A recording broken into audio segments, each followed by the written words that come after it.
Soy María Fernanda Díaz, directora de la Oficina de Derechos Humanos y Género del Poder Judicial de Río Negro, y en esta ocasión les doy la bienvenida a esta nueva videoconferencia denominada Lenguaje Inclusivo y Práctica Institucional.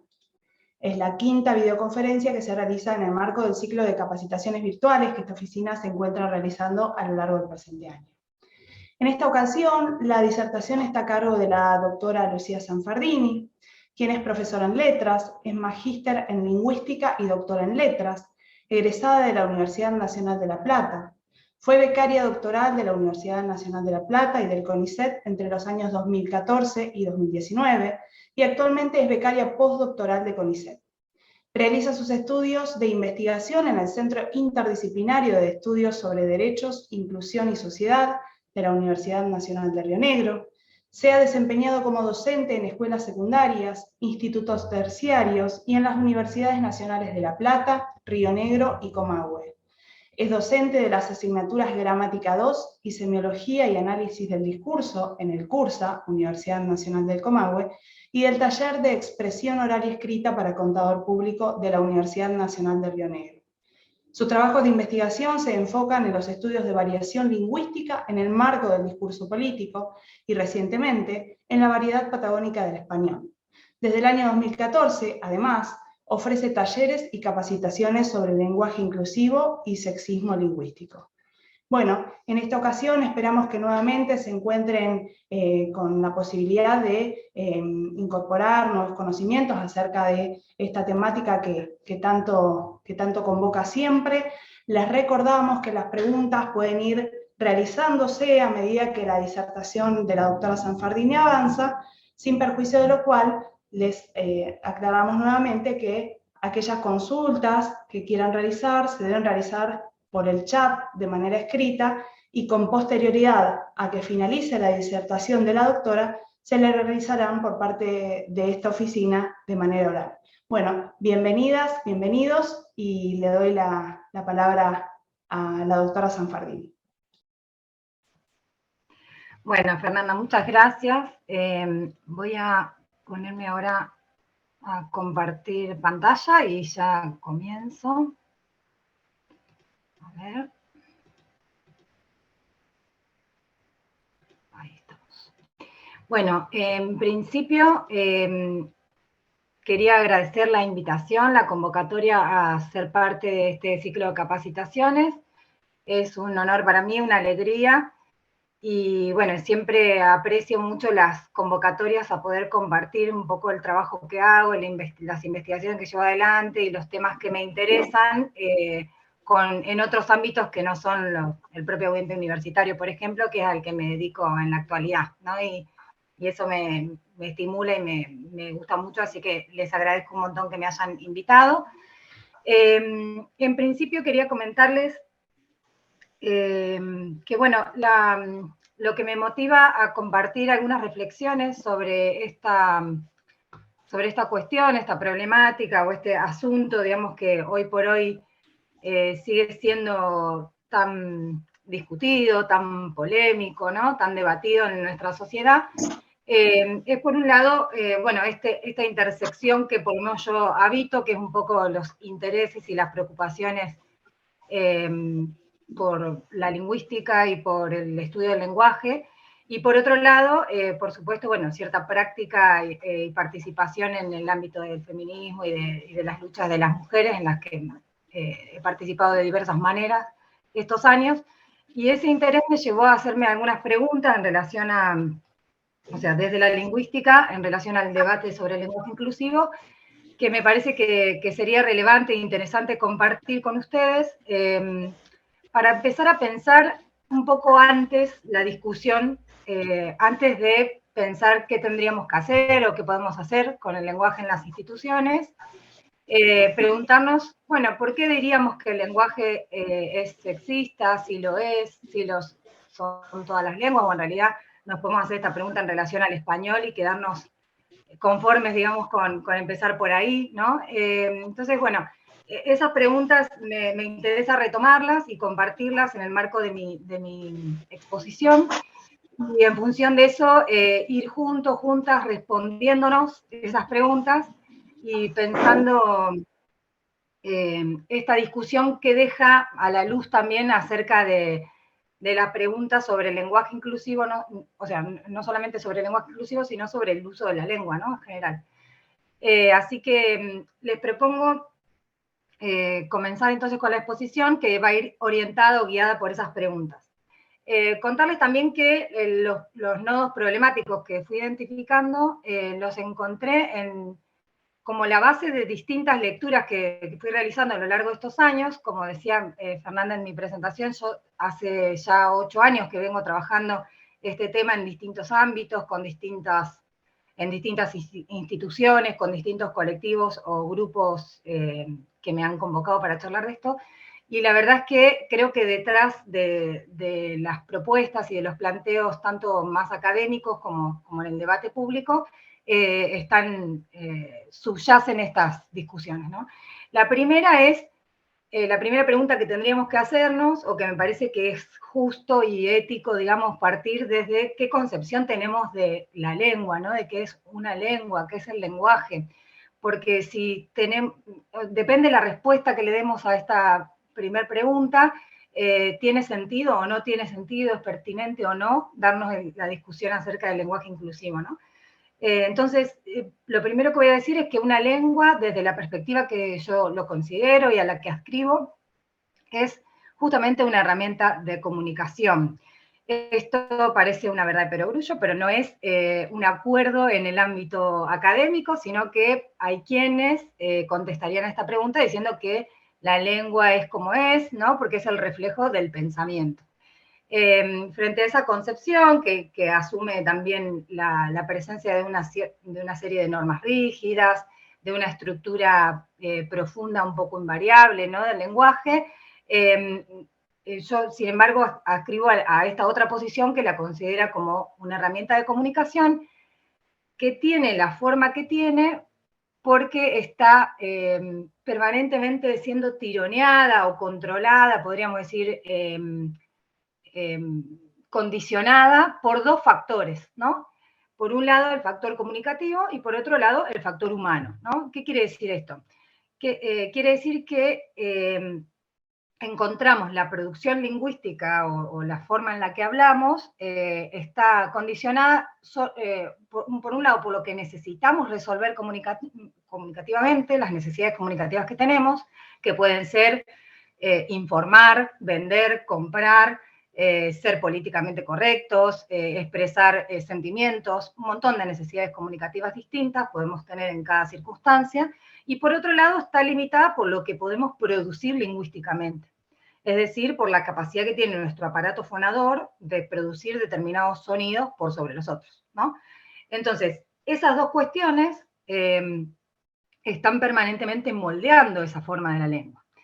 Y si asumimos que la lengua es una herramienta de comunicación, entonces tendremos que asumir también su esencia dinámica, es decir, que la lengua tiene la forma que tiene en la actualidad porque está resolviendo estas necesidades comunicativas de esta comunidad de habla, pero que en otro momento, más adelante, o en otro lugar donde se use la misma lengua, pero por otra comunidad, puede tener otras. Asumir esta esencia dinámica del lenguaje quiere decir justamente que asumimos el cambio como inherente, como parte de su esencia, ¿sí? La modificación. Y por último, decir que en esta frase parece tan complicada, ¿no? La morfosintaxis de una lengua está semántica y pragmáticamente motivada, quiere decir simplemente que esa forma que tiene la lengua y el ordenamiento de las palabras que nos permite está orientado por los significados que queremos transmitir, ¿no? Y por lo que queremos hacer, ¿no? A eso se refiere con lo pragmático, lo que queremos hacer con la lengua. Entonces, si estamos de acuerdo en que esta es la respuesta a la pregunta de qué es una lengua, podríamos pasar al siguiente nudo, ¿no? O a la siguiente pregunta, que es que suele aparecer la preocupación, o se suele decir a veces livianamente, que todas las lenguas son sexistas porque marcan género, ¿no? Y esta no es una respuesta válida, ¿no? Es decir, si nos fijamos, fíjense en este atlas se llama Atlas Mundial de Estructuras Lingüísticas, está online, se puede consultar online. En este mapa que les comparto pueden encontrar la distinción de género que presentan algunas lenguas, no todas las lenguas, las que están marcadas en blanco no lo presentan, en el pronombre personal, ¿no? Fíjense que ahí yo marqué nuestra lengua, que es bueno, el español, por eso está marcada en ese lugar, presenta distinción de género en el pronombre de tercera persona, él y ella, singular, y en el pronombre plural de tercera persona, ellos y ellas, y en la primera persona del plural, nosotros, nosotras, ¿no? Bueno, vosotros, vosotras también, pero en nuestra comunidad no lo usamos. Pero fíjense que hay más de 200 lenguas en el mundo que no marcan la distinción de género en el pronombre. Eso no quiere decir que sean comunidades de habla más igualitarias. Simplemente estoy diciendo que en esas comunidades de habla la necesidad de establecer una distinción de género en el pronombre para indicar las cosas o las personas no es necesaria, ¿no? No es tan relevante como otras distinciones que se pueden hallar. Por ejemplo, hay lenguas que en el mundo que distinguen, ordenan a los sustantivos, ¿no? A las entidades entre animadas e inanimadas, y no entre femeninas y masculinas, ¿no? Entonces, si nos vamos a preocupar, digamos, estrictamente por el español, encontramos que esa distinción pareciera que es parte de una necesidad comunicativa que tiene la comunidad hispanohablante, que vale aclarar que reúne a más de 500 millones de hablantes, ¿no? Es decir, es una herramienta de comunicación que tiene que resolver necesidades comunicativas muy diversas y de muy distintos países y de muy distintas comunidades, ¿no? Bien, entonces, la siguiente pregunta que se suele presentar en la bibliografía académica sobre este tema y que empieza a aparecer también en otros ámbitos, en el ámbito de la escuela, en las aulas de gramática y demás, es, bueno, la asociación, si existe asociación posible entre el género gramatical y la identidad de género, ¿no? Entonces, lo que encontramos en el español es que no habría motivos para pensar que hay una expresión, una representación de identidad de género en el género de las entidades inanimadas, ¿no? Es decir, no pareciera haber nada en la palabra corpiño, que es masculina, o en la palabra, no sé, regla, silla, mesa, que son femeninas, que las convierta, o sea, que tengan una asociación directa, una relación, llamamos en lingüística de iconicidad, ¿no? Con el género. Pero sí tenemos que reconocer en el español que existe esa relación entre el género gramatical y la identidad de género cuando se trata de entidades animadas, es decir, o entidades humanas o animales, ¿sí? Y entonces encontramos, ahora vamos a esto del género, perdón, encontramos que flexionan el género, o sea, se modifican por el género palabras como el padre, la madre, el profesor, la profesora, el médico, la médica, ¿no? El tigre, la tigresa, o el perro, la perra, ¿sí? Entonces, en español, por lo menos, hay una asociación entre género gramatical e identidad de género en las entidades animales, animadas, tanto humanas como animales. Por lo menos hasta acá, hasta este momento, ¿no? Hasta este último periodo en el que empieza a haber, a ponerse sobre la mesa la necesidad de incorporar un tercer elemento a esta distinción femenino-masculino que después vamos a retomar, ¿no? Pero lo interesante para recuperar del español es que el español hace un proceso desde el latín digamos, desde su lengua madre, que es el latín, a la conformación ya más estable de la gramática española, en la que pierde el tercer término del género, que era el género neutro, ¿no? El latín tenía la posibilidad de flexionar en femenino, masculino y neutro, y aquí hago un pequeño, anoto un pequeño detalle, que es que en la gran mayoría de las palabras y de los pronombres que trabajan con el género neutro, este género neutro se expresaba con la letra E. Es interesante para recuperar, o sea, para reconocer cómo evidentemente hay algo de la memoria de esa tradición lingüística que ha quedado latente y que se expresa en lo que hoy se vuelve a poner sobre la mesa como una posibilidad de tener un tercer término, digamos, en el paradigma del género, ¿no? En español. Bueno, este no es el caso, pero en otros casos, fíjense que acá está el ejemplo del pronombre ile, ila, ilud, del latín, que es aquel, aquella, aquello, ¿no? Bien, es decir, que esta preocupación, para sintetizar lo que quiero decir con esto, esta preocupación que sí estaba presente en el latín por resolver, por distinguir, perdón, lo que era masculino de lo femenino, de lo neutro, en el español, en la historia del español, lo absorbe el masculino, los contextos que solíamos asociar con el neutro, o sea, que asocian los hablantes de latín con el neutro, en nuestra lengua lo absorbe el masculino y quedan dentro de los contextos del masculino. Pero esto es lo que hoy pareciera estar en discusión. Bien, entonces, avanzando con esta pregunta, habría que entonces acercarnos a una siguiente pregunta, que es ¿cómo podría advertirse, cómo podríamos reconocer si existe sexismo lingüístico en el español, ¿no? Si la lengua es sexista, o bueno, o la respuesta a eso es que en verdad hay hablantes que son sexistas y entonces hacen un uso sexista del lenguaje.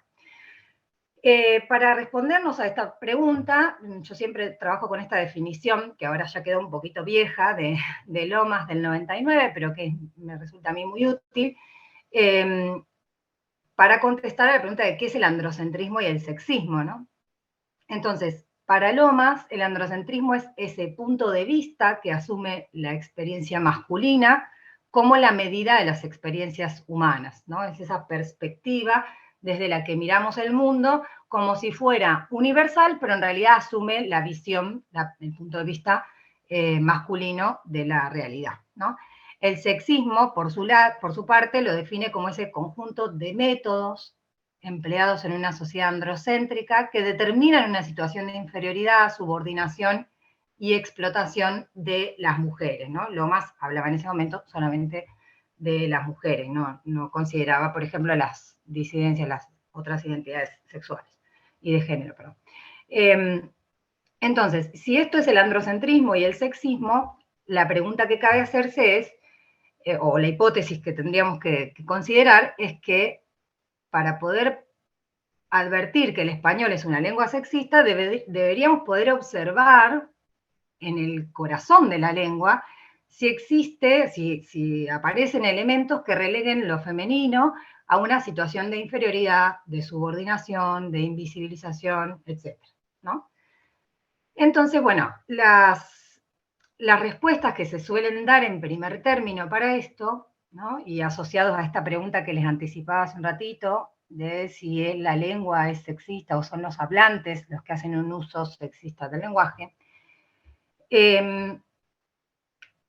nos invito a pensar en nosotros en lingüística solemos hacer el análisis dividido en distintos niveles, ¿no?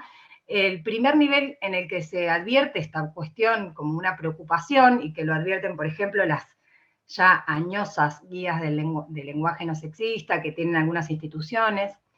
Cabe aclarar acá y reconocer que en España este debate es, digamos, la preocupación por hacer un uso no sexista del lenguaje es mucho más anterior que lo que se dio en Argentina, esta discusión, que de todas maneras lleva muchos años, pero que bueno, que la verdad que estaba relegada o más bien limitada a un contexto mucho más pequeño que el que tomó en los últimos años, ¿no? Es decir, solía aparecer el debate en cierto sector del feminismo ilustrado, por decirlo así, en algunos sectores de la militancia, ¿no? Es una discusión que hace muchos años que se dan en los encuentros nacionales de mujeres, etcétera, pero no había logrado acceder a este nivel de masificación como tomó hoy, ¿no? Como logró hoy, que aparece como una discusión permanente y reiterada en los medios de comunicación, en las instituciones, bueno, en la corrección de parciales en la universidad, o en los debates en las salas de profesores, o en la mesa familiar, ¿no?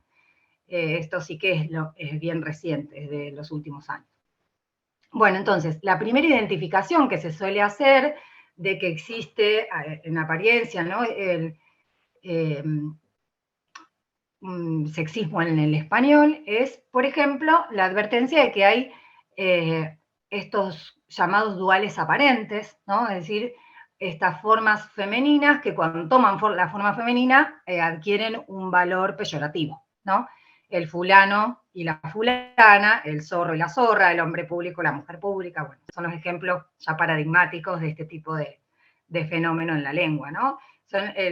Estamos en el nivel léxico, ¿no?, en el nivel de las palabras. Suele también aparecer como preocupación, o se señala como una muestra del sexismo en la lengua, la feminización o la masculinización de ciertas profesiones u ocupaciones, y la resistencia a esa feminización o masculinización de las profesiones.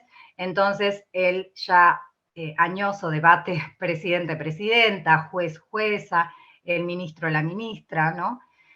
También formas como pilota, soldada, bombera, bueno, etcétera, ¿no? Amo de casa, que fueron formas muy resistidas al comienzo y que hoy ya empiezan como o sea, se acostumbra a escucharlas cada vez más y se asocia, ya se nombran la mayoría de los cargos de esta manera.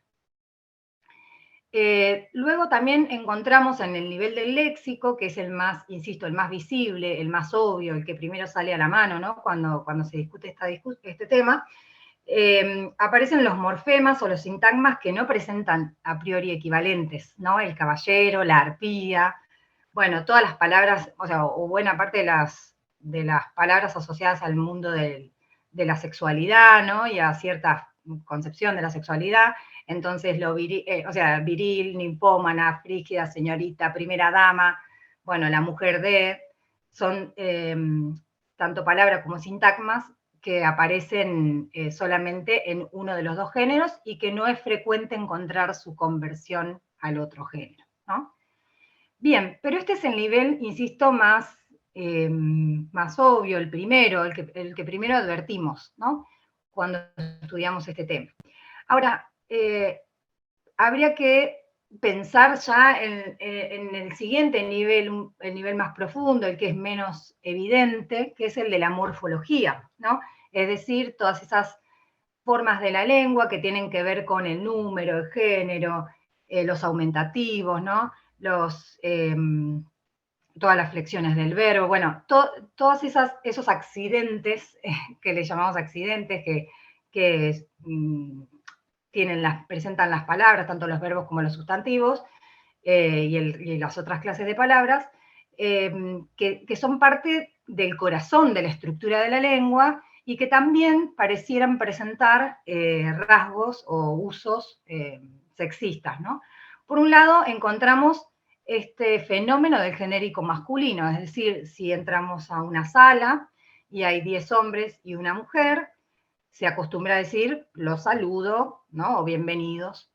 Ahora, si hay 10 mujeres y de repente entra un hombre, también el uso o la frecuencia mayoritaria en el español sería decir los saludo, les doy los invito a pasar o lo que sea, ¿no? Es decir, el masculino se asume, o se asumió hasta hace unos años, y esto es lo que se está discutiendo en la actualidad, como no solamente la expresión de la presencia de entidades humanas, animadas, humanas o animales masculinas, sino que también asumiría, pareciera, la posibilidad de ser el uso genérico, ¿no?, de representar a los genéricos. Otro ejemplo que podemos encontrar en la morfología del español es el uso genérico de uno. Esto es algo que yo he estudiado y ahora les voy a invitar a mirar unos ejemplos tomados del discurso político, que es el tipo discursivo que más he estudiado, pero no porque allí se haga un uso particular, sino porque en realidad me sirve para mostrar ejemplos genuinos de uso del lenguaje nada más, pero podríamos encontrarlos en casi todos los demás discursos y géneros discursivos. Es muy frecuente que cuando hablamos las mujeres, en vez de decir cuando una va de compras o cuando una mira tal cosa, ¿no? O mira los números, mira las cifras, puede advertir tal otra cosa, en general nosotras, aún teniendo la posibilidad de usar la forma femenina, usamos la forma masculina. Y esto yo lo estudié, por ejemplo, en el discurso de la actual vicepresidenta de la Nación, pero cuando era presidenta lo estudié. Y ahí les muestro debajo de la foto de ella, resumo que en 240 minutos de discursos de ella, encuentro 26 casos de uno y solamente un caso de una, que después se lo voy a mostrar porque es muy bonito ese ejemplo, es bien paradigmático. Pero fíjense, es muy frecuente escuchar que hablantes femeninas, mujeres, suelen decir, por ejemplo, fíjense este caso, por eso siempre digo que lo que es importante es hacer honor a lo que uno cree y por lo que aún no lo votan, ¿no? Ahí diríamos que frente a la posibilidad súper gramatical y posible y a la mano de decir por lo que una cree y por lo que aún no la votan, las hablantes, mujeres, solemos elegir la forma masculina, ¿no? Justamente porque asumimos una mirada genérica del masculino también, hemos aprendido eso, lo hemos heredado, ¿no? Este ejemplo, bueno, puedo compartir si quieren. Bueno, tengo otras cifras y otros números respecto de otro tipo de discurso para que visualicemos que no solamente aparece en el discurso de Cristina Fernández, sino que en realidad lo encontramos en casi todos los... yo lo he trabajado en entrevistas en profundidad, lo he trabajado en novelas, lo he trabajado en discurso periodístico, y esta frecuencia es la que siempre encontramos, ¿no? Fíjense qué interesante el caso de una, ¿no? Que encontré. El único caso de una es el que sigue. Dice, como siempre, bueno, lo recorto, ¿no? Y como siempre en la historia, a esos pequeños sectores les fue muy bien y se quedaron con la porción del león. Bueno, pueden volver a hacerlo o intentarlo. Y bueno, y la responsabilidad que una tiene como presidenta es cuidar de los 40 millones de argentinos. Es decir, que la única aparición de una que encontré en mi corpus de investigación es asociar la presencia femenina a una tarea de cuidado, ¿no? Es bien sintomático de lo que estamos advirtiendo. Bueno, siguiendo entonces con este nivel que estamos analizando, que es el nivel de la forma del lenguaje, la forma que tiene, ya no de las palabras, el nivel léxico que habíamos visto antes, encontramos entonces, repasando, el uso genérico del masculino, ¿no? El uso mayoritariamente masculino de la forma uno como pronombre cuando hablan las mujeres, pero también advertimos que hay cierta iconicidad, es decir, imitación, ¿no? O reconocimiento de una forma similar con el imaginario de la identidad de género, cómo asociamos lo masculino con lo grande, con lo más activo, ¿no? Con lo que más fuerza tiene, etc. Lo encontramos, esa concepción, en los aumentativos, en el español, en sustantivos femeninos. ¿Qué quiere decir esto? Que parece dicho en palabras difíciles.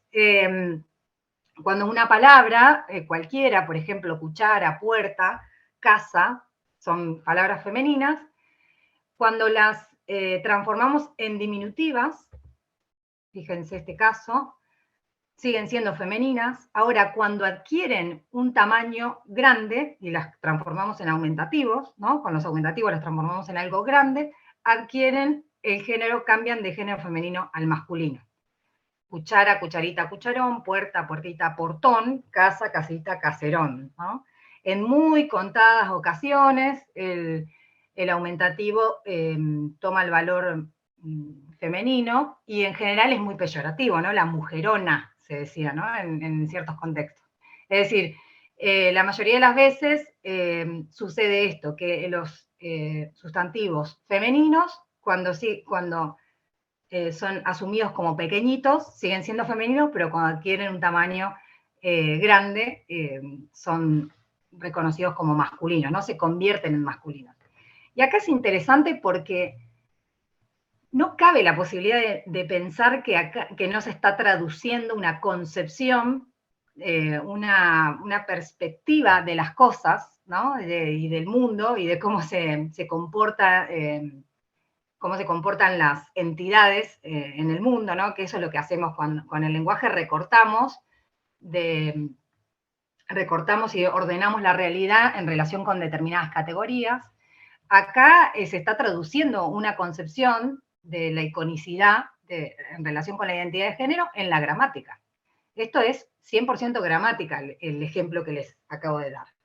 Lo mismo pasa, por ejemplo, con lago y laguna, ¿no? El lago, cuando es grande y la cantidad de agua es muy grande, es masculino, pero cuando es femenino y hay menos agua, toma la forma femenina, ¿no?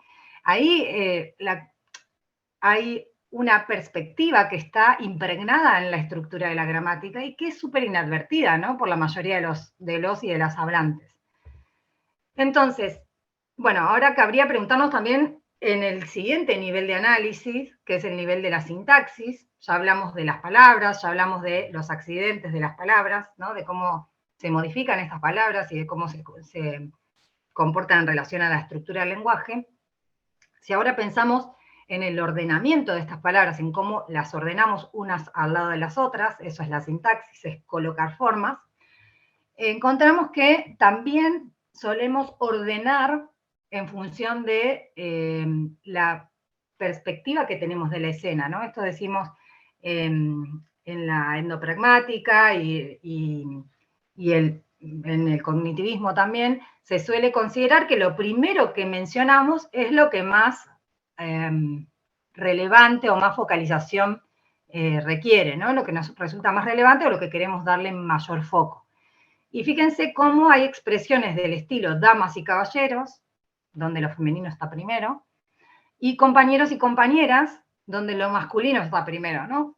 Ahí, si la sintaxis fuera siempre fija e inalterable, debería tener un orden permanente y típico siempre en la relación entre masculinos y femeninos, por ejemplo, que vayan siempre al principio el masculino y siempre después el femenino, y sin embargo eso no es así.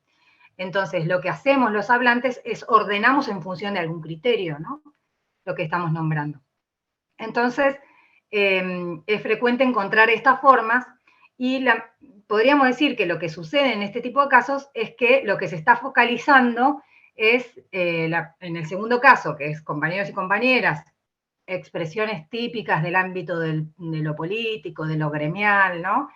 En las asambleas, en la universidad, etcétera, encontramos que la entidad focalizada de las dos, porque siempre es la más activa, la que ha participado históricamente con más fuerza y a la que se le ha dado más relevancia en esos ámbitos, es a los varones, ¿no? A los compañeros en el primer caso.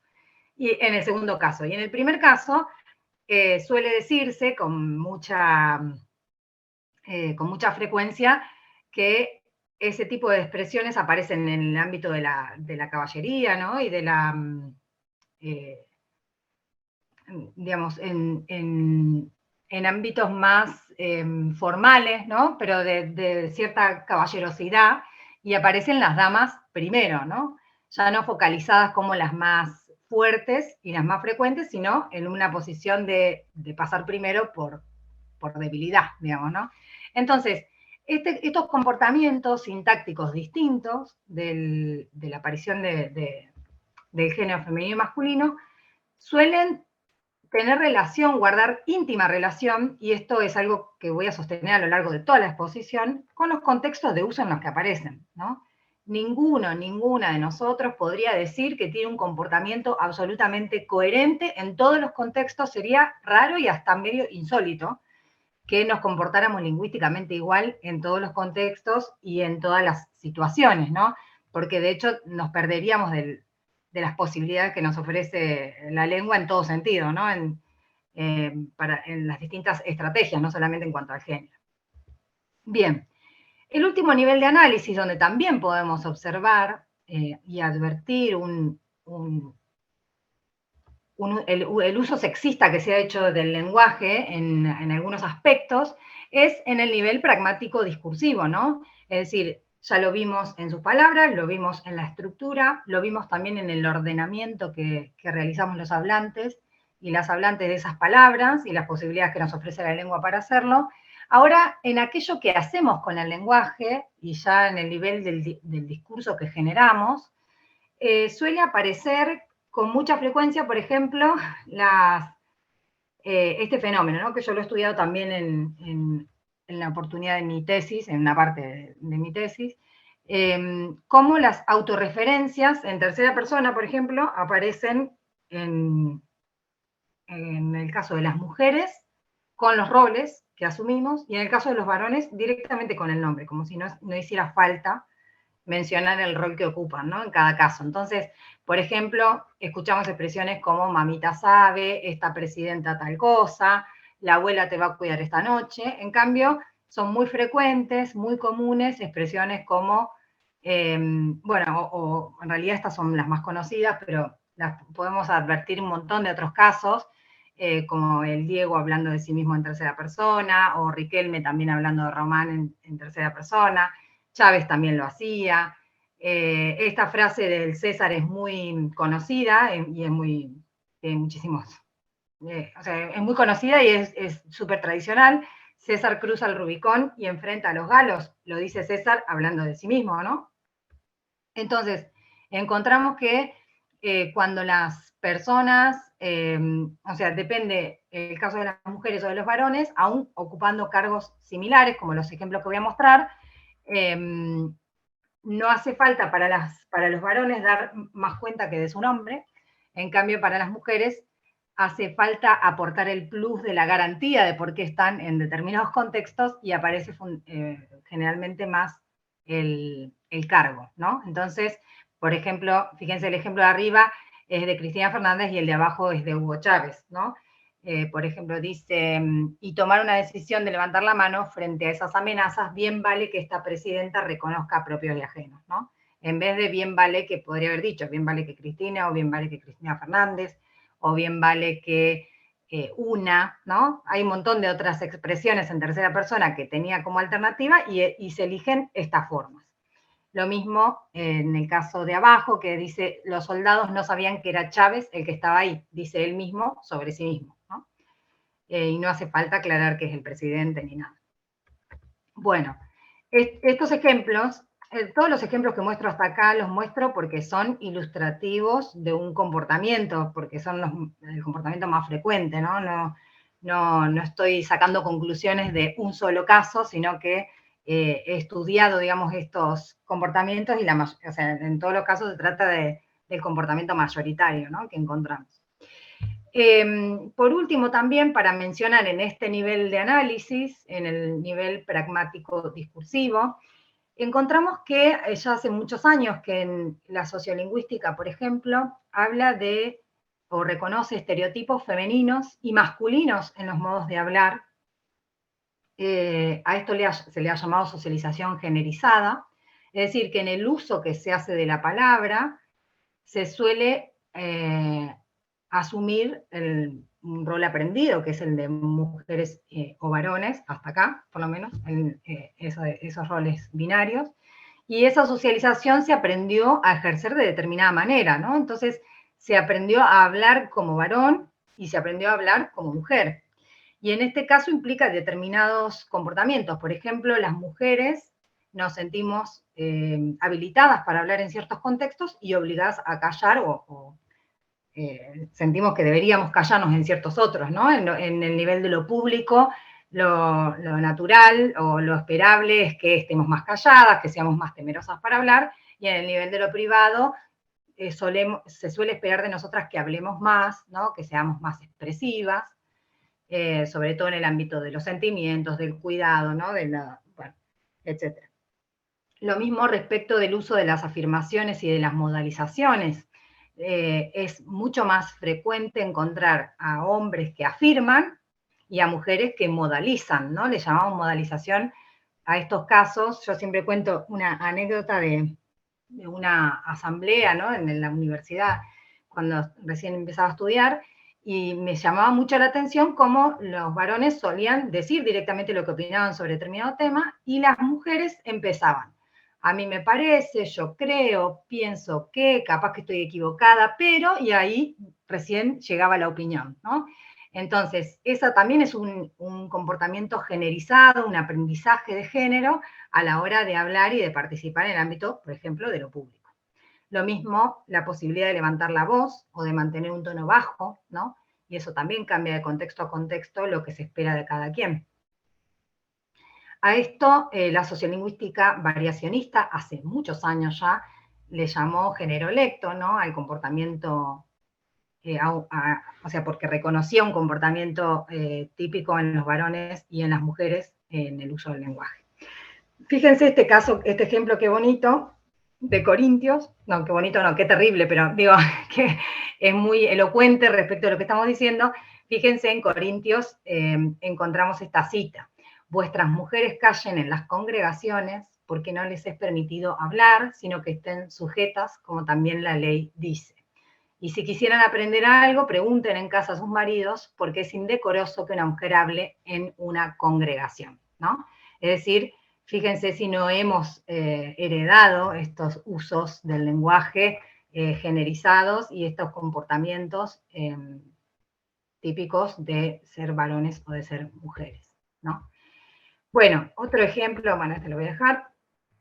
Entonces, hasta acá fuimos repasando todas estas preguntas acerca de qué es la lengua, de si todas las lenguas marcan género, de si la identidad de género es lo mismo que el género gramatical en el español, de qué nos preguntamos qué es el sexismo lingüístico, y, o sea, qué es el sexismo y cómo podríamos reconocer un comportamiento sexista en la lengua, en el español.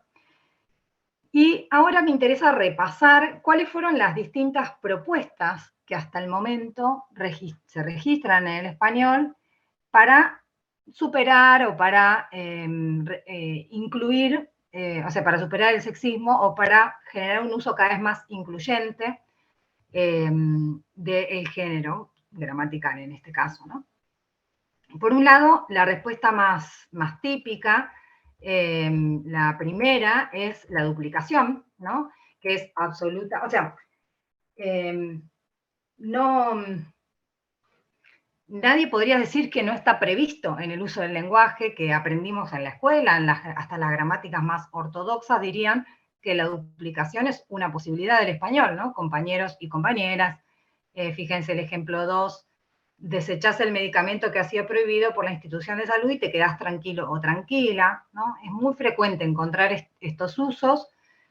Se suele decir o se suele reclamar que este tipo de usos, por un lado, son poco económicos, porque genera una duplicación en la escritura, que es un poco tediosa a la hora de la lectura, y además se suele reclamar, y recientemente sobre todo se está reclamando, que es un uso binario del lenguaje, entonces que no contemplaría la presencia de otras identidades de género que no se encuentran reconocidas, o sea, que no se reconocen en el femenino o el masculino estrictamente. Respecto de la duplicación y de la falta de economía del lenguaje, quiero hacer un pequeño comentario, y es que cuando decíamos inicialmente que las lenguas tienen la forma que tienen y hacemos el uso de la lengua que hacemos justamente porque necesitamos resolver necesidades comunicativas, he escuchado más de un lingüista decir que el lenguaje inclusivo va en contra de la economía del lenguaje y que esa es una de sus expectativas mayores, ¿no? La verdad que esto es falso, digamos, podríamos reconocer que la economía lingüística es una de las necesidades comunicativas que tenemos. Pero, por ejemplo, quienes somos docentes somos muy conscientes de que decir las cosas una vez no alcanzaría para dar una clase, por ejemplo, ¿no? Los docentes poseemos el arte, practicamos el arte de la repetición, ¿no? Permanentemente estamos volviendo a remarcar, volviendo a mencionar o a explicar otra vez de la misma manera, de esta otra manera, ¿no? Entonces, la economía lingüística que tanto se ha enarbolado este tiempo para para discutir el uso del lenguaje inclusivo, la verdad que es una de las necesidades comunicativas que tenemos, y claro que la tenemos, porque es una necesidad cognitiva, diría yo, ¿no? Así como tratamos de ir por el camino más corto al lugar a donde nos dirigimos, también tratamos de decir lo más que podemos en la menor cantidad de palabras, eso efectivamente es así, pero no es solamente la única necesidad que tenemos, ¿no?, que resolver. Entonces, a veces para ser políticamente correctos, o a veces para ser escuchados y escuchadas en el marco de una conferencia o en el marco del aula, tratamos de duplicar un poco más para interpelar mejor. No vamos a buscar duplicar en algunos contextos porque sentimos que nos van a tildar de, ¿no? O no queremos hacerla muy larga. Entonces, si yo hablo con mi hermana, no estoy diciéndole todo el tiempo, ¿cómo andan tu hijo y tu hija? ¿No? Ella ya sabe lo que yo pienso, no necesitamos explicarnos nada, ¿no? Entonces, a veces, seguramente todos nosotros, todas nosotras usaremos el masculino genérico para abreviar. Esperen que voy a conectar un momento la computadora, porque si no me voy a quedar sin material.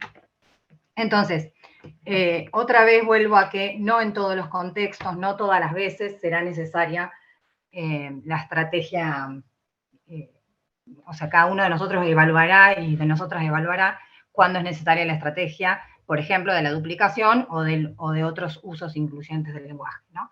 Pero esta fue una de las primeras que apareció y la advertimos en otras lenguas también. Por ejemplo, fíjense el ejemplo del inglés. Ay, perdón. Acá atrás se ve, este texto es de Rudy Keller del 94 y ya ella misma decía, not expose him or herself, ¿no? O enable a certain number of other people to see as much as he or she does, ¿no? Es decir, la duplicación es un elemento, una manera que se ha encontrado para hacer un uso más incluyente y menos sexista del lenguaje. También en la gráfica, ¿no?, en la escritura, se ha utilizado estrategias como la X y la arroba, se siguen utilizando. Es interesante reconocer que acá todas estas estrategias que estoy mencionando están conviviendo en la actualidad y están conviviendo con el uso genérico del masculino incluso, ¿no? Es decir, asistimos, y por eso yo estoy tan interesada, ¿no?, en discutir esto, porque me encanta la posibilidad de asistir a un momento histórico en el que hay un tema lingüístico que le interesa a tanta gente con el que podemos discutir de lingüística abiertamente, ¿no? Capaz que en otras oportunidades no hubiera podido hacerlo, ¿no?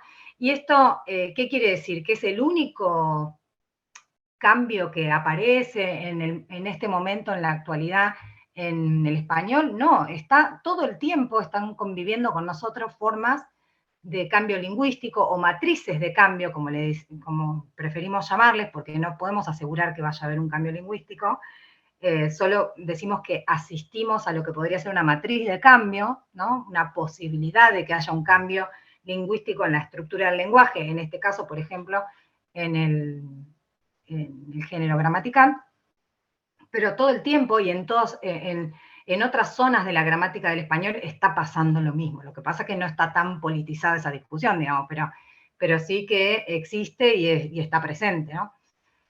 Entonces, la segunda estrategia que apareció en otras ocasiones fue el uso, y que aparece, es el uso de la X y de la arroba, ¿no?, como una posibilidad de ya marcar la presencia de otras identidades de género, de sintetizar la escritura, ¿no?, porque no tenemos que poner los y las, sino que ponemos los con X, alumnos con X, digamos, y sintetizamos la escritura. Y bueno, es como una forma más abierta. Lo mismo la arroba venía a mencionar al femenino y al masculino en la misma grafía, ¿no? Estas formas corren el riesgo de perder la batalla porque no pueden ser mencionadas, pronunciadas, ¿no? Entonces se quedan un poco circunscritas al ámbito de la escritura. A veces aparece el chiste, ¿no?, de tratar de mencionarlas y es muy, muy difícil de pronunciar. Y fíjense cómo volvemos a la primera pregunta acerca de qué es una lengua y que producimos lo que producimos, no solamente por el factor comunicativo, sino por lo que podemos decir y nombrar, ¿no? Entonces, efectivamente acá nos encontramos con un límite con el factor humano, ¿no? Con la posibilidad de producir este sonido. Entonces, esta estrategia también estuvo presente. Y fíjense en este ejemplo, qué bonito, cómo convive con otras estrategias, ¿no? Dice, este texto es de un mail que mandaba el Departamento Universitario en la Facultad de Humanidades de La Plata. Dice, por cuestión, estimados directores, con X, por cuestiones relacionadas con la gestión del campus virtual, bla, bla, bla, les pedimos que por favor recuerden a las profesores, profesoras que piensan hacer uso de la plataforma, ¿no? Bueno, estamos, los hablantes, estamos ensayando estrategias todo el tiempo para tratar de resolver la necesidad comunicativa que tenemos en cada momento. Y entonces la E, claro, aparece como otra alternativa muy atractiva. ¿En qué sentido? En el sentido de que ganó la oralidad, porque puede ser pronunciada, y de que sintetiza, tiene la capacidad de síntesis y nos evita la duplicación en la escritura, ¿no? Entonces es más económica. Pareciera que tiene más chances de ganar. Lo que pasa es que, así como tienes todas estas chances de ganar la batalla, tiene un fuerte estigma social y eso puede hacer que se retarde el proceso o que directamente se aborte el proceso, ¿no? Depende qué suceda. Vale recordar que las maestras, como estoy con el tiempo muy pasado, no. Ahí estoy, sí, ya voy terminando. Las maestras, por ejemplo, mi madre cuando empezó a dar clases, ella estaba obligada en el aula a usar la forma tú, no podía vocear, ¿no? Que nosotros como hablantes del español rioplatense o hablantes del español argentino, somos voceantes, usamos el vos con mucha más frecuencia que el tú, que lo usamos para muy poquitos contextos. Y las maestras de ese momento estaban obligadas a vocear en el aula. Es decir, que a veces las limitaciones institucionales no ganan la batalla, de todas maneras, de la forma que va a resultar victoriosa o más comunicativamente potente para la comunidad de habla, ¿no? Hacen lo suyo, pero no necesariamente determinan el uso del lenguaje. Entonces, bueno, aparece la E, fíjense en este ejemplo, también la encontramos conviviendo, o a veces se hace un uso trastocado, podríamos decir, de la concordancia. Por ejemplo, en el caso 10 dice, lamento no poder estar esta tarde, aprovecho que ahora tengo internet para agregar algunos compañeros, ¿no? Estamos como los niños o niñas cuando aprenden a hablar, empezamos a jugar con la gramática también y a veces acentuamos algunas palabras. Vamos a ver que, por ejemplo, cuando las personas que usan la E, lo usan más frecuentemente en todes, ¿no? Que en otras formas, y sobre todo que en los artículos, ¿no? Que acompañan esas formas o en los adjetivos que los acompañan, ¿no? Eso es porque somos más conscientes del uso léxico que del uso gramatical y morfológico. Bueno, entonces, para terminar, y no hacerla mucho más larga, tenía otras cosas para compartir, pero voy a cerrar acá. Está la última pregunta, que es frente a este reconocimiento de que hay sexismo en la lengua y de que se puede reconocer estructuras que están arraigadísimas dentro de la lengua, no son solamente las selecciones léxicas que hacemos. Entonces la pregunta es si se puede cambiar, ¿no? Y en qué sentido tiene intervenir en el uso que las personas hacemos del lenguaje. Y acá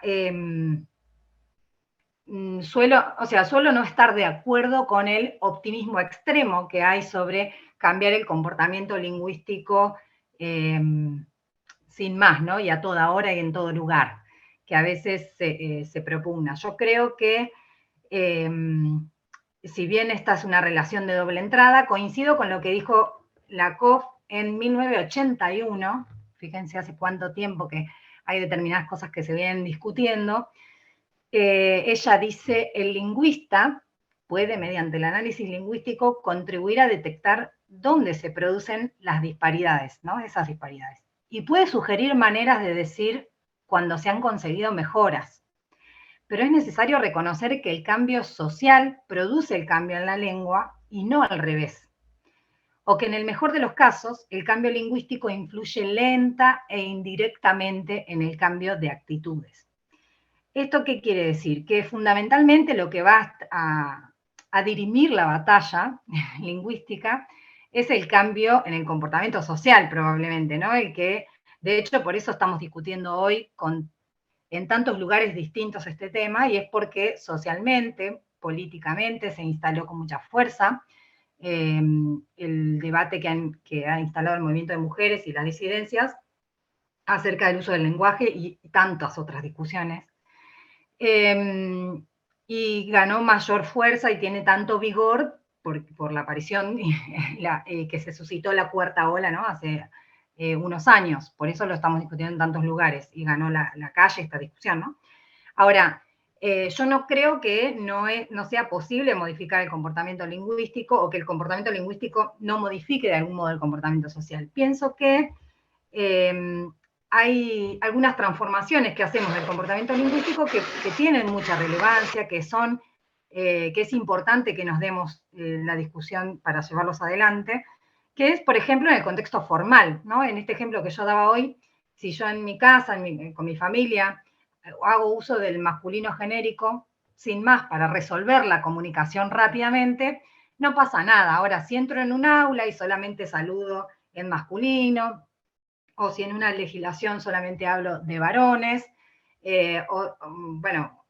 si de repente en una normativa institucional hablo solamente, me dirijo solamente a los varones, aun cuando se trata de una normativa que afecte más el comportamiento o la vida de las mujeres o de las disidencias en esas instituciones, tengo un problema de interpelación fundamentalmente, ¿no?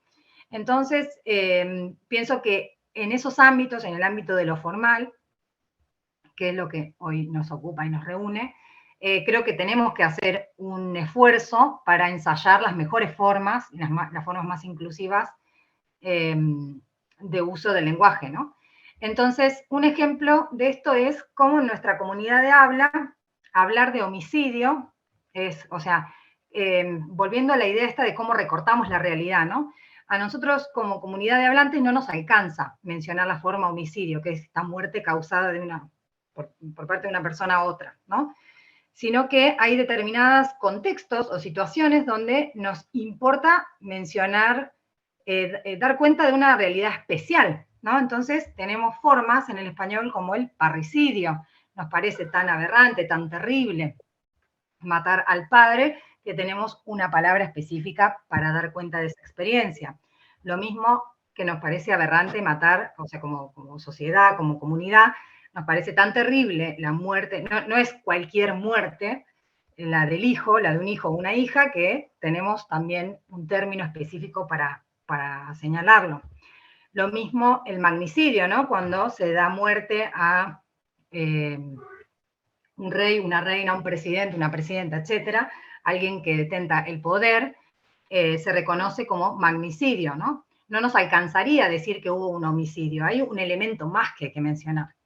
Entonces, bueno, lo mismo sucede con el genocidio, no es la muerte de cualquier persona, sino es la muerte de un montón de gente por motivos religiosos, políticos, etcétera, ideológicos y demás. Entonces también tenemos un término para reconocerlo. Y esto lo mismo sucedió con el femicidio, ¿no? Es decir, el feminismo puso sobre la mesa, tanto con femicidio como con feminicidio, y recientemente con transvesticidio, el reconocimiento de que hay un tipo de muerte que no es cualquier muerte producida de una persona hacia la otra, sino que está anclada en motivaciones, en este caso, de género, ¿no? Entonces, y esto no acarreó solamente un cambio en el comportamiento lingüístico, sino que también tuvo efectos, por suerte, o sea, por suerte no, por la demanda popular y por la lucha de estas mujeres, que puso en agenda una manera de tratarlos en los medios de comunicación, un abordaje en la justicia, etc. Entonces, la invitación concretamente es a que recuperemos esta discusión en los espacios de trabajo, en el ejercicio de la justicia, en la formación y en todos los ámbitos donde sea posible, que recuperemos la valoración de la variación, ¿no? Y de este ensayo que estamos haciendo como comunidad de adaptarnos a las nuevas necesidades comunicativas que tenemos con la lengua que tenemos y con las estructuras lingüísticas con las que contamos, eso explica, por ejemplo, la aparición de la E.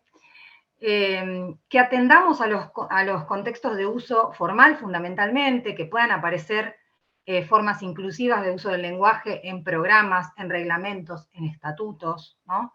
En las leyes, en los formularios, en la señalética de las instituciones, y que busquemos, por supuesto, y sobre todo, las iniciativas mancomunadas, que son las que a mí me parecen más importantes, que es que el comportamiento lingüístico vaya acompañado siempre de un comportamiento social, de un reconocimiento y de un compromiso con la lucha en contra del sexismo y de la discriminación hacia las mujeres y hacia otras identidades de género, ¿no?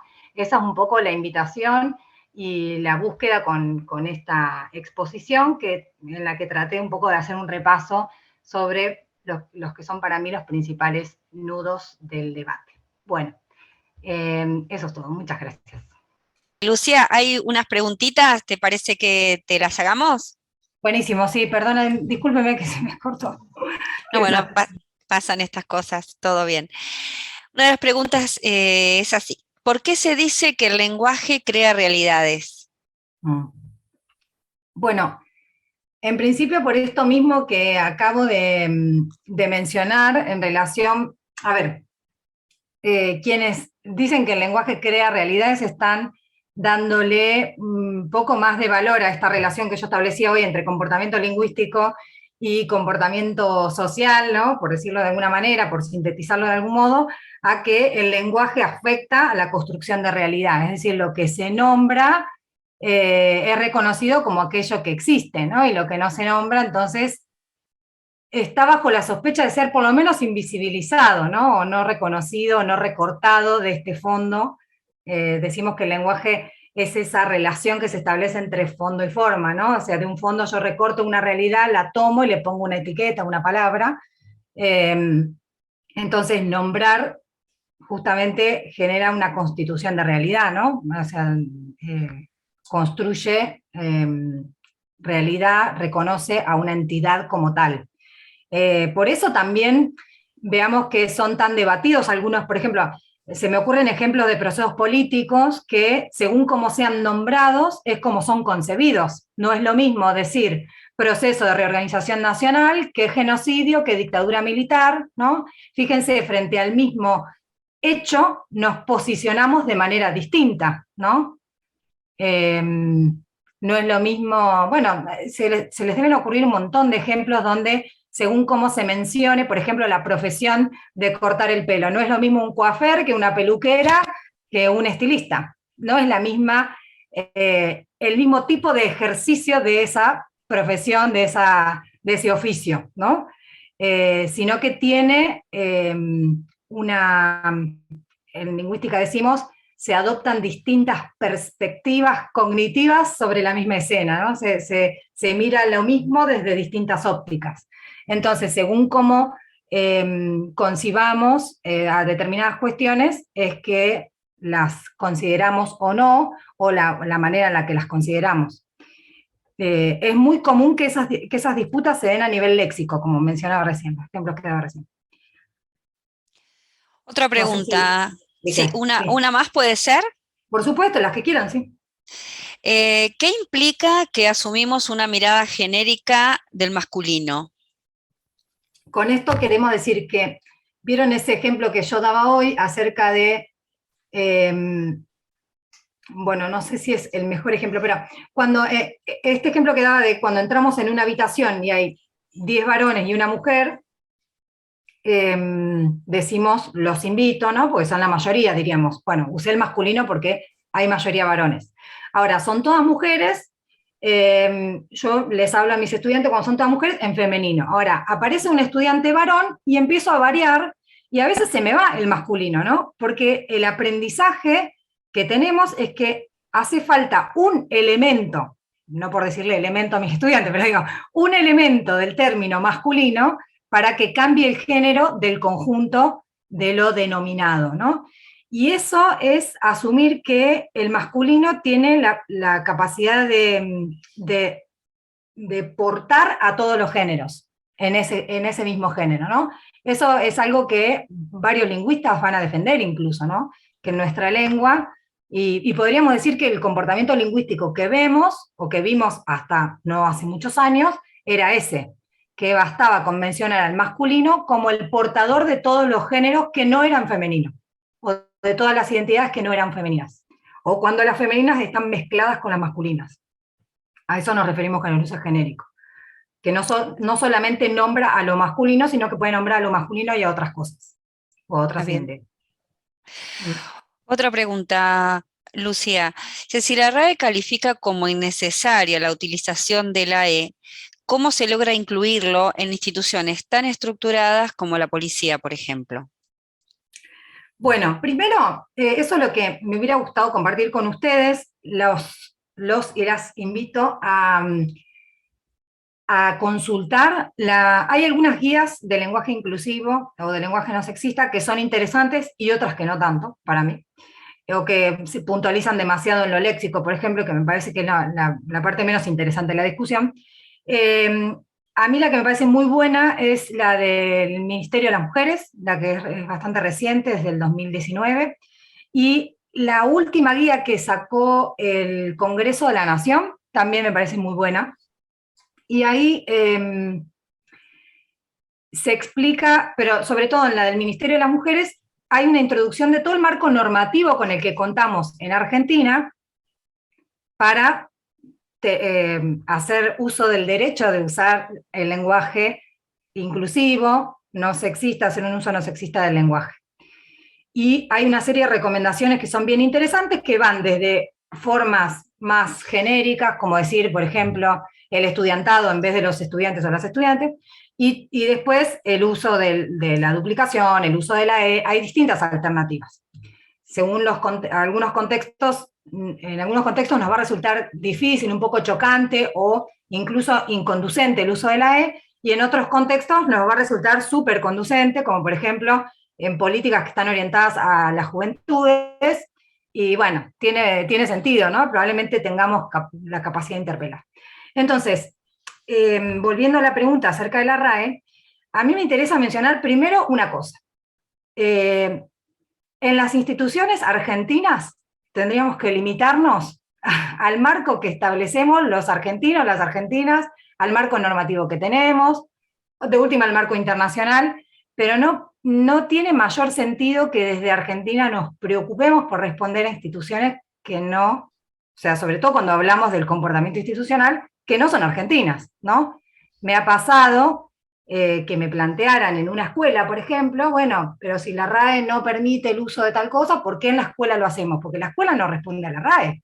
De última responde a la normativa del Ministerio de Educación de la provincia, del Ministerio de Educación de la Nación, y a las recomendaciones del INADI, a las recomendaciones del Ministerio de la Mujer en este caso, o incluso a los acuerdos internacionales que acompañan, promueven un uso no sexista del lenguaje, entre otras prácticas no estereotipadas y no sexistas, ¿no? Recordemos que el lenguaje es una práctica más de muchas otras que se recomiendan llevar adelante para erradicar el sexismo. Por eso yo siempre insisto con la práctica mancomunada, ¿no? Entonces, volviendo a la cuestión de la Real Academia Española, tengo para decir eso, por un lado, que en las instituciones argentinas tratemos de limitarnos a las preocupaciones de otras instituciones argentinas, confiemos en la producción académica de nuestras universidades nacionales, del CONICET, discutamos con ellos también, que además son campos en disputa, no son lugares donde estamos todos de acuerdo para nada. Yo que suelo ir a congresos de lingüistas, nos matamos con este tema, no hay un acuerdo generalizado, pero sí yo me limitaría a eso, por un lado. Y por otro lado, tengo que reconocer, que recalcar que muchas veces las recomendaciones de la Real Academia Española no están basadas en los usos mayoritarios del lenguaje, no están basados en estudios sistemáticos con datos, ¿no? Muchos de las cuestiones que se recomiendan dándole mayor prestigio a una variedad del español y no reconociendo el uso amplio y vasto del español en toda la comunidad hispanohablante. Eso no lo digo yo, lo dicen investigadores que estudian políticas lingüísticas y que han estudiado las investigaciones en realidad las posiciones de la Real Academia. Entonces, bueno, ese es otro punto, ¿no? A Perdón, considerar. Lucía, perdón. Sí. Por favor, a las personas que, porque no puedo mutear desde acá porque la muteo también a la profesora. Por favor, muteen sus micrófonos. Gracias, disculpas. Así que bueno, esa es un poco la cuestión. Obviamente, no solamente le pasa a la institución policial, ¿no? Como acabas de mencionar justo en el ejemplo en la pregunta, sino que en todas las instituciones nos encontramos en algunos casos, con que se resiente el uso, ¿no? O que se disputa directamente el no uso del lenguaje inclusivo. Ahora, también nos vamos a encontrar que haya instituciones que están en la duda, y en una duda genuina, diría yo, acerca de cómo interpelan mejor, porque a mí me tocó dar esta capacitación también a las áreas de comunicación del gobierno de la provincia de Río Negro, que me convocaron para dar esa capacitación, me pareció re interesante, y no todas las secretarías y todos los ministerios tienen el mismo público al que llegar, al que orientarse, ¿no? Quiero decir, no están orientadas a los mismos lectores en sus redes sociales, ¿no? Entonces, obviamente va a haber que atender a en qué contextos se usa qué estrategia, ¿no? Y eso sería un poco no sé, ciego de mi parte creer que no hay que considerar en cada caso el contexto y ensayar la mejor estrategia, y en algunos casos vamos a usar unas que no sean las mejores, y eso pasa siempre en la comunicación. Otra pregunta puede ser, Sí, sé qué opina, creo que bueno, de alguna manera ya lo estás diciendo, ¿qué opina de tener nuestra academia latinoamericana y no Real Academia, que tan alejada está de nuestra realidad? En realidad existen, les digo yo, sucursales de la Real Academia Española en cada uno de los países hispanohablantes. Eso fue una preocupación. Primero cabe destacar que no todas las lenguas tienen su Real Academia o su Academia de la Lengua. No fue una preocupación del inglés, por ejemplo, fue una preocupación de la España en plena expansión imperial. O sea que a quien diga que la lengua no es política o no expresa la perspectiva de los hablantes, o por lo menos de quienes detenten el poder y demás, bueno, está obviando datos muy, muy elocuentes como este, ¿no? O sea, la Academia de la Lengua existe a partir de que España tiene una clara voluntad imperialista y tiene que imponer esa lengua en distintos territorios, y tiene que sistematizar una forma de imponerlo. Con lo cual también tiene que cerrar filas internamente en España sobre cuál es el español que se enseña, que no estaban todos de acuerdo, ¿no? Es el español de Castilla, o sea, gana la batalla interna también el lugar donde estaba localizado el poder. Con lo cual, la Real Academia Española es una institución, insisto, española, que como son la casa central de la lengua que hablamos, se autoerigen el derecho a legislar o a recomendar, dicen ellos, ¿no? El buen uso del español. Ahora, no sé si tendría sentido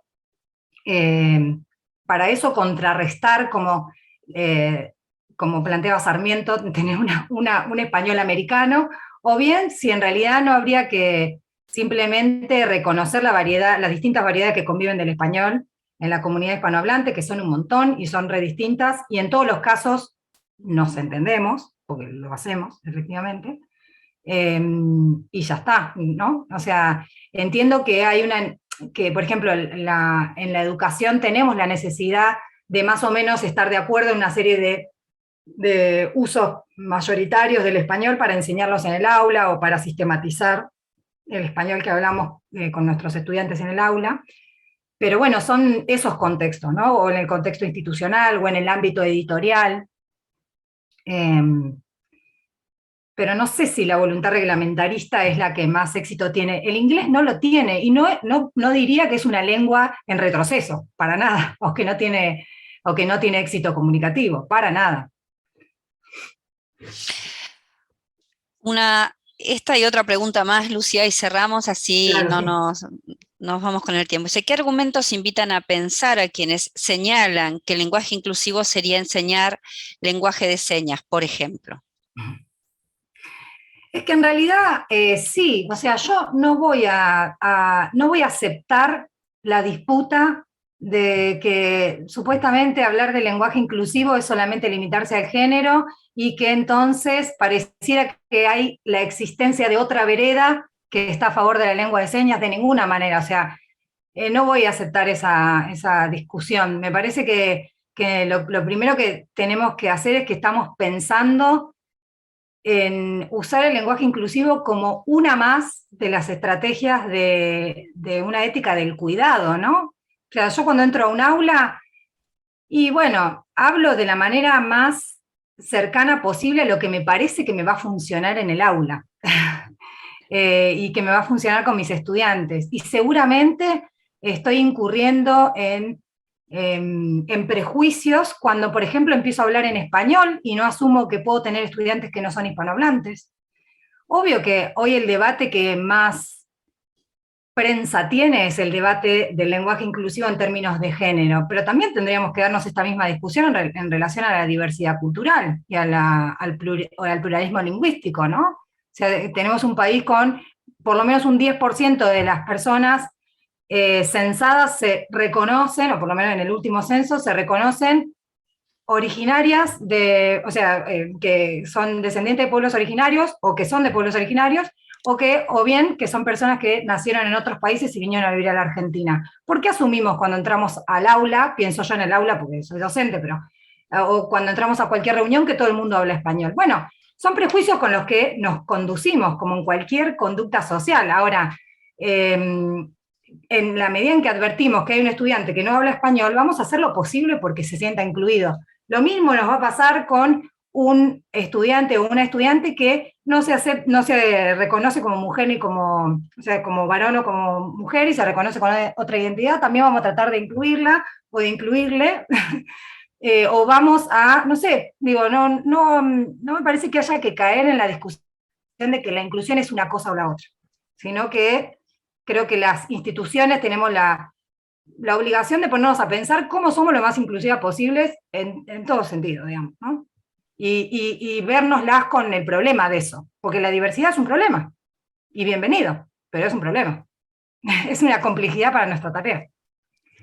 Bueno, doctora, las preguntas que siguen están relacionadas con estos que hemos contestado, que ya has venido contestando, así que hasta aquí las preguntas. Muchas gracias. Bueno, les bueno, quiero doctora, agradecer de nuevo. Perdón, por la Sanfardini. invitación y muchas gracias por escucharme y por, bueno, discúlpenme si fue muy lingüística la exposición. Muchas gracias por haber compartido los conocimientos a todas las personas que están presentes aún, más de 100 personas en la disertación y actualmente más de 80 que siguen con atención la contestación de cada pregunta. Les agradecemos haber participado de este quinto encuentro, a la doctora Sanfardini por la gran predisposición que tuvo y el compromiso con la presente videoconferencia. Muchas gracias y nos encontramos en la próxima, en el mes de septiembre, con masculinidades. Gracias. Muchas gracias. Hasta luego.